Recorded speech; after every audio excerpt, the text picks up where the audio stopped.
I was the older child, the responsible one. Daniel was the dreamer, restless, curious, always looking at the world like it was a door waiting to be opened. Growing up, I felt I knew my place. I studied hard, helped mother in the kitchen, and tried to keep peace in the house. Daniel struggled with rules, not because he was rebellious, but because he felt trapped by expectations he never chose. Father tried to mold him into someone he wasn't. Stand up straight. Speak loudly. Why can you not focus? You must be stronger. You must act like a man. Daniel heard those words every day. I still remember the way he would look at me after Father scolded him. His eyes would say, "Why can't I be enough?" I tried to help him. I tried to protect him. But I was young too, and sometimes protecting him meant taking sides, and I did not always choose him. When Daniel turned 19, he told me he wanted to leave home. "I need space," he said. "Let me take you back, slowly, so you understand how love can twist into something that hurts more than hate. My name is Rosa. I was born in a small village where the river bends like a sleepy cat. Lina came 3 years after me. From the moment Mama placed her in my arms, I felt she was mine to protect. She had tiny fingers that wrapped around my thumb and never let go. When Papa died young, Mama worked in the laundry of rich people. I left school at 14 to clean houses so Lina could stay in class. I never minded. Seeing her weed under the lamp was enough for me. We shared one bed, one blanket, and all our dreams. She wanted to be a nurse. I wanted her to be happy. That was my dream. Years passed. I married a quiet man named Marco, who drove trucks. We had a son, Daniel. Lina married Carlos, a teacher with kind eyes. They had 2 girls, Sophia and little Anna. Marco died of a heart attack when Daniel was 10. I was left with a small pension and a house that felt too big. Lina and Carlos said, "Come live with us, Rosa. There's room. The girls need their auntie." I sold my house, gave them the money to add 2 rooms and a bigger kitchen, and moved in with 1 suitcase and a heart full of gratitude. That was 15 years ago. 15 years of breakfasts together, of school runs, of birthdays where I baked the cake and Lina sang the loudest. I thought family was forever. I really did. At first, everything was soft and warm. I woke early, made coffee the way Carlos liked it, packed lunches for the girls. I worked part-time at the corner shop so I could still pay for groceries. Lina would hug me and say, "What would we do without you?" Sophia called me Tia Rosa, and Anna learned to walk by holding my skirt. Daniel, my son, visited every Sunday and fixed whatever was broken. Life wasn't rich, but it was full. Little by little, things changed. You don't notice it when it's slow, like the way the sun moves across the floor. Carlos got sick first. A bad cough that never left. Doctors, medicines, hospital nights. Money disappeared faster than it came. I sold the gold bracelet Mama left me. I took extra shifts. Lina cried on my shoulder and said, "You're our angel, Rosa." Then Carlos passed away one winter morning. The house turned quiet in a way quiet should never be. After the funeral, Lina sat at the kitchen table staring at nothing. I made tea, rubbed her back, paid the bills with my pension because hers had stopped. The girls needed school fees. I paid. Anna needed braces. I paid. Sophia wanted dance lessons. I paid. I never asked for a single receipt. Love doesn't keep score, I told myself. Daniel got married to sweet Laura, and they gave me a grandson, Mateo. I helped them buy a tiny flat so they could start their life. My savings shrank, but my heart grew. That's what I believed. Lina started working at the clinic as a nurse. Long hours. She came home tired, sometimes sharp with the girls. I became the soft place again. I cooked. I cleaned. I listened when she needed to talk about Carlos. Some nights she cried in my arms, like when we were children. I miss him so much, Rosa. I know, darling, I'm here, always. Then Lina met Miguel. Miguel was a widower who brought supplies to the clinic. Tall, silver hair, gentle laugh. He started visiting on Saturdays with flowers and little gifts for the girls. I was happy for her, truly. After 2 years of darkness, my sister smiled again. They married quietly at the registry. Miguel moved in with 2 suitcases and a warm handshake for me. He called me suegra, mother-in-law, and it felt nice. For a while, the house felt whole again. Miguel fixed the leaking roof, painted the girls' room pink, took us all out for ice cream on Sundays. I still cooked, still paid for what I could. My pension was small now, but I managed.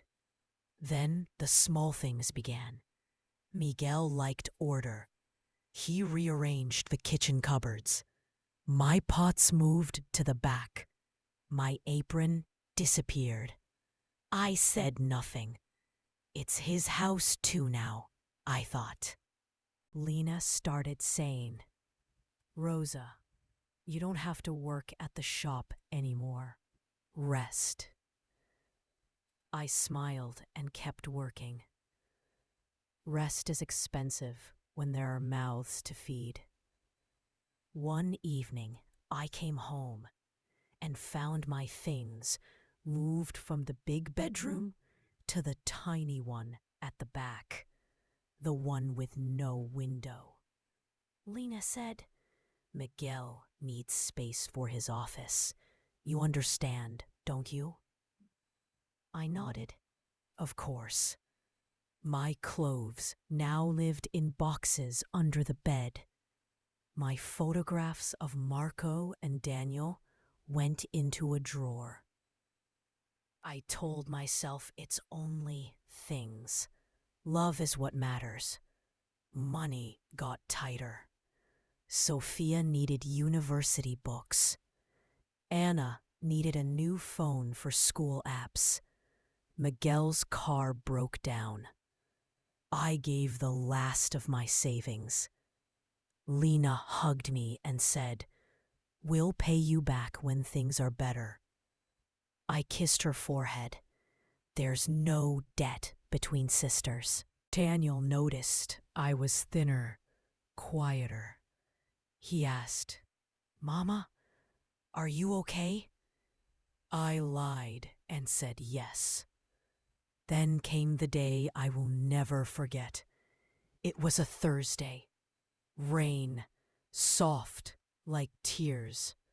I had made chicken soup because Anna had a cold. The house smelled of garlic and rosemary. I heard Lina and Miguel talking in the living room. Their voices were low, serious. I didn't mean to listen, but the kitchen door was open. Miguel said, "Lina, we need to talk about Rosa." My spoon stopped moving. Lina sighed. "I know. She's been here 15 years.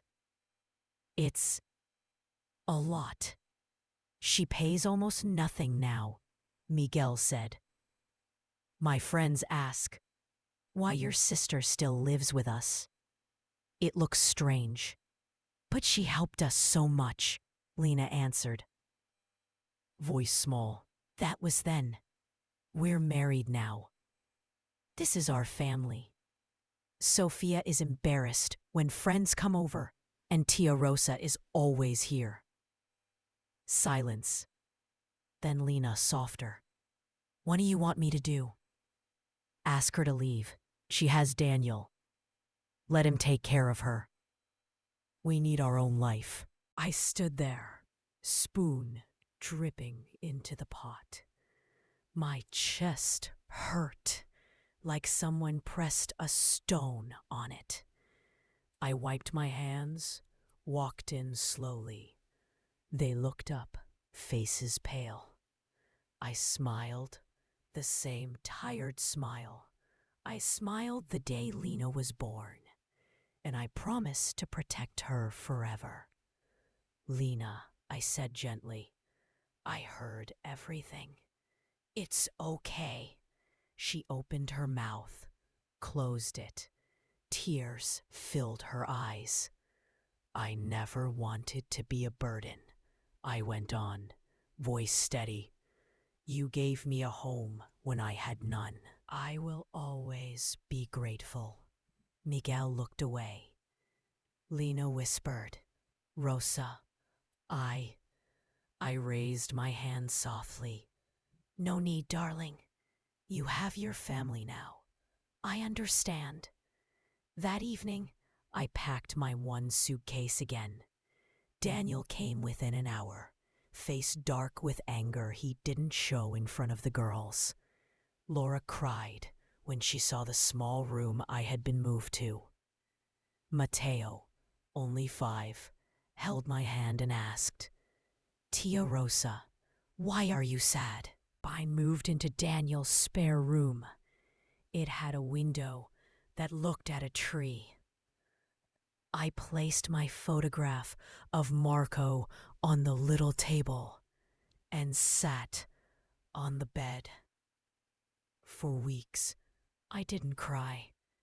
I smiled. I cooked for my grandson. I helped Laura. But inside, something had cracked open and wouldn't close. Lina called once. "Rosa, please come for Sunday lunch." I said I was busy. It hurt too much. Months went by. Anna's birthday came. I sent a gift and a card. "To my sweet girl, love always, Tia Rosa." No answer. One night, Daniel found me sitting in the dark. He sat beside me. "Mama, talk to me." Then I cried. For the first time, I cried like a child. All the tears I had saved for 15 years came out in big, quiet sobs. Daniel held me. "She was wrong, Mama. So wrong." I shook my head. She was scared, mijo. Scared of looking ungrateful. Scared of Miguel leaving. I know, my sister. Winter came. I walked slowly, feeling older than my years. Then, one rainy Tuesday, the doorbell rang at Daniel's house. Laura opened it. Lina stood there, thin, eyes red, holding a small tin of the biscuits we used to make together when we were girls. Can I see her?" she asked Laura. I was in the kitchen. I heard her voice, and my hands started shaking. Laura brought her in. We looked at each other across the table. Lina put the tin down. "I made them, like you taught me." I couldn't speak. She started crying first. "Rosa, I'm so sorry. I was horrible. I let fear win. You're my sister. You're the only mother the girls ever really had after Mama. Please, forgive me." I stood up slowly, walked around the table, and opened my arms. She fell into them like when she was 4 and had nightmares. We cried together, holding tight, rocking like Mama used to rock us. I was never angry, I whispered into her hair. Only sad. But sadness passes. She looked up. "Come home, Rosa. Please. The house is empty without you. Even Miguel understands now. He's ashamed." I smiled, real this time. This is my home now, with Daniel and Laura and Mateo. But I will visit every Sunday, and you will visit here. We are family, Lina. Always. No paper, no house, no man can change that. She nodded, tears falling on my shoulder. We drank tea and ate the biscuits. They tasted exactly like our childhood. Some wounds stay tender. I never moved back. Miguel and I are polite, nothing more. But every Sunday the girls come running into my arms, and Lina and I cook together, while Daniel and Miguel talk about football in the living room. I learned something slow and deep. Love is not a house. Love is not money given or taken. Love is choosing again and again to hold the door open in your heart, even when someone closed theirs for a moment. Family is not only who you're born to. Sometimes it's who you choose to keep, even after they forget you for a while. If you have a sister, a brother, a friend who once hurt you deep, remember my story.